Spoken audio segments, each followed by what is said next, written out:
Activists worry Ruth Bader Ginsburg's death may lead to a dramatic shift in women's right to get an abortion in the U.S. Ginsburg championed a woman's right to choose both as a lawyer and on the Supreme Court.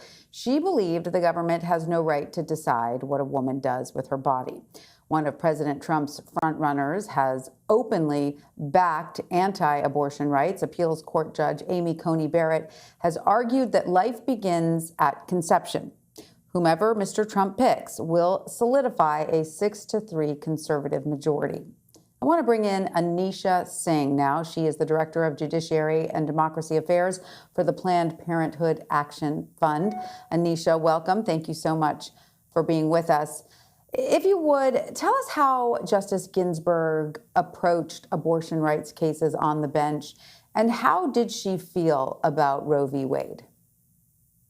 Thank you so much for having me on the show. You know, one of the things I want to point out here is in this moment, we should be able to mourn and grieve the loss of a legend, Justice Ruth Bader Ginsburg.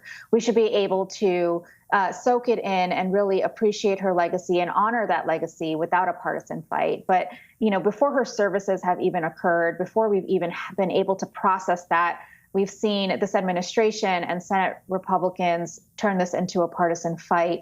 And already start talking about filling the seat without a nominee being announced. You know, RBG was a trailblazing attorney. She addressed sexism, discrimination head on. At law school, as an attorney, she argued landmark cases on gender-based discrimination, and as a justice who authored groundbreaking decisions and dissents that are famous because they defended our fundamental rights, whether you're talking about voting rights or abortion access or gender discrimination across the board, LGBTQ rights. She has always been a champion in making sure that her voice was heard for the millions of people across this country who leaned on her to do that. And what did she feel about Roe v. Wade? Did she think it was an imperfect case? Because many lawyers have argued that. So she knew that Roe v. Wade was the floor and not the ceiling when it came to abortion access. She realized it was very broad and that it could be vulnerable to attacks. But let's be clear, she was a champion for reproductive rights and abortion. Time and time again, we saw that in her dissents and in her decisions and in her opinions. She wrote major opinions that really did protect our rights as women, as people who really need those reproductive rights and abortion access to be protected. She supported access to abortion and thought was better justification for that right than 9 male judges that came with it in 1972. So we know time and time again that she was that champion we needed. So do you believe that the concerns are justified, that a new justice could help overturn Roe v. Wade? Absolutely. And that's why we're going to fight with everything we have. And we've been doing that. You know, Senate Republicans cannot force through a confirmation before they pass comprehensive COVID relief. As you've been mentioning, there's 200,000 now dead, and it would be a disgrace. But we know that this has been their mission, to overturn Roe, to gut the Affordable Care Act, to gut Title X, which makes it harder for people to get access to reproductive health care across this country, including a global gag rule that's impacting individuals across the world.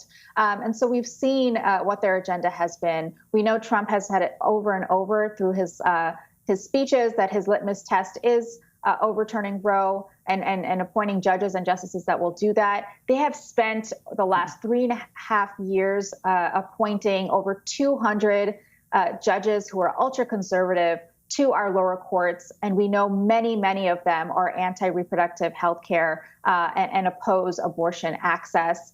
These are individuals that will sit on our lower courts for decades to come. And when we saw in 2019 over 300 anti-reproductive health care bills, especially ones that were abortion bans, we know that those are the kinds of bills that end up in the courts and working their way up through the district courts, the circuit courts, and up to the Supreme Court. So it's crucial that everyone is paying attention to this fight and that we are all giving everything we can. And the final thing I want to say there is we have 17 cases that are one step away from the Supreme Court that are detrimental to access to abortion.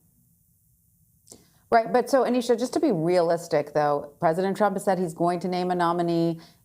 Senate Republicans say that they will vote on that nominee. So it looks like there is very little that can actually be done to block a new conservative nominee to the Supreme Court. So let me ask you, one of the things that some Democrats have suggested if they end up controlling Congress after this election, should Democrats add more justices to the Supreme Court?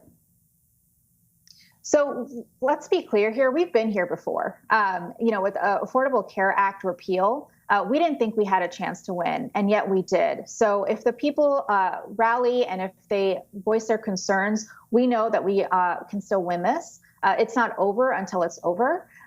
We are going to be putting everything we have into this, from grass tops to grassroots, to ensure that the Senate hears us. And again, we've been here before, but with ACA repeal, and even, in 2018, the way women and people just showed up to vote to show their concerns, this fight is not over. And we are going to focus on this fight at hand right now and deal with everything else later. So nothing is off the table. But we want to make sure that we are focused on this fight ahead. A nominee has not been announced yet. We've heard several senators say they're going to vote based on the qualifications. So we still have a fight ahead of us, and we're going to give it everything we have. All right, Anisha Singh, thank you so much for joining us. We really appreciate your time. Thank you.